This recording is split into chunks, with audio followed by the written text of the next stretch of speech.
What wait I for? Short Papers by C.H. Mackintosh. Psalm 39 verse 7. This is a searching question for the heart, but it is oftentimes a most necessary one, inasmuch as we may constantly detect ourselves in an attitude of waiting for things which, when they come, prove not to be worth waiting for. The human heart is very much like the poor lame man at the gate of the temple in Acts 3. He was looking at every passer-by, expecting to receive something.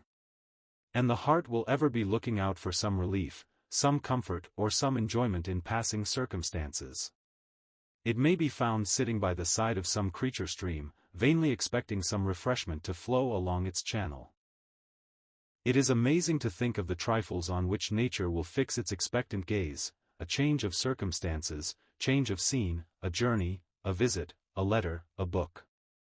Anything is sufficient to raise expectations in a poor heart which is not finding its center, its spring, its all, in Christ.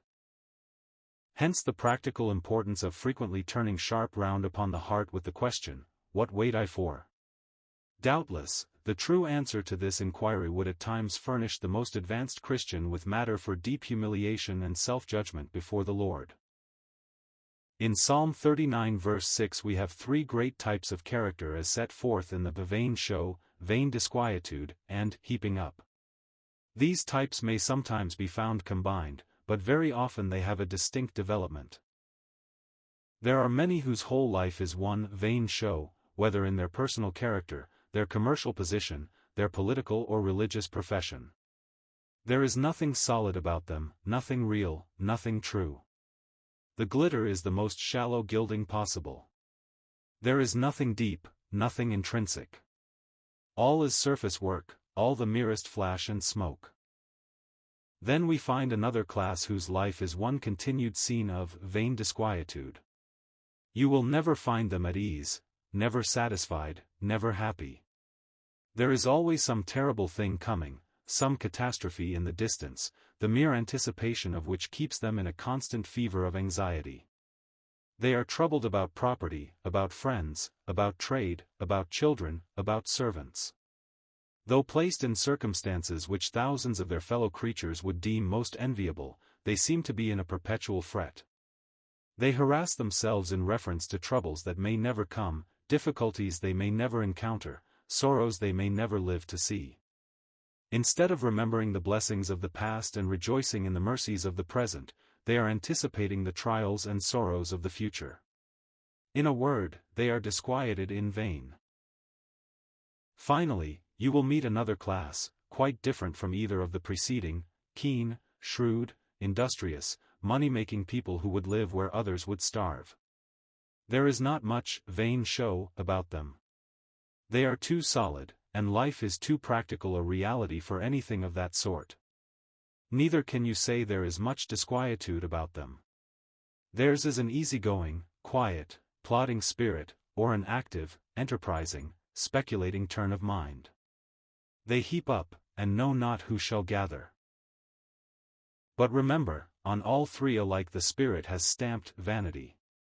Yes, all, without any exception, under the sun, has been pronounced by one who knew it by experience and wrote it by inspiration, vanity and vexation of spirit. Turn where you will under the sun, and you will not find anything on which the heart can rest. You must rise on the steady and vigorous pinion of faith to regions, above the sun, to find a better and an enduring substance. The one who sits at the right hand of God has said, "I lead in the way of righteousness, in the midst of the paths of judgment, that I may cause them that love me to inherit substance, and I will fill their treasures." Proverbs 8 verses 20-21. None but Jesus can give substance. None but He can fill. None but He can satisfy. There is that in Christ's perfect work which meets the deepest need of conscience. There is that in His glorious person which can satisfy the most earnest longings of the heart. The one who has found Christ on the cross and Christ on the throne, has found all he can possibly need for time or eternity.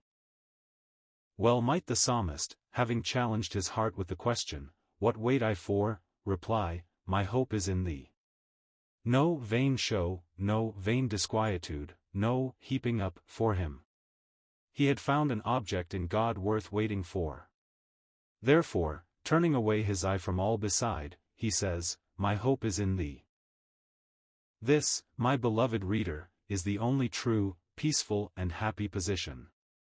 The soul that leans on, looks to, and waits for Jesus will never be disappointed.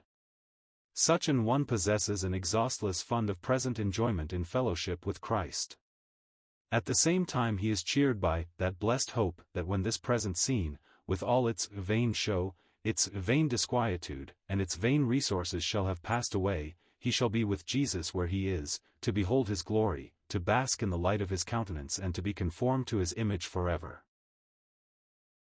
May we, then, be much in the habit of challenging our earthbound, creature-seeking hearts with the searching inquiry, "What wait I for? Am I waiting for some change of circumstances or, for the sun from heaven? Can I look up to Jesus and with a full and an honest heart, say, 'Lord, my hope is in thee'?" May we be more thoroughly separated from this present evil world and all that pertains thereto, by the power of communion with those things that are unseen and eternal. From various cares my heart retires, though deep and boundless its desires, I'm now to please but one, he before whom the elders bow, with him is all my business now, and with the souls that are his own. With these my happy lot is cast, through the world's deserts rude and waste, or through its gardens fair, whether the storms of trouble sweep, or all in dead supineness sleep, still to go on be my whole care.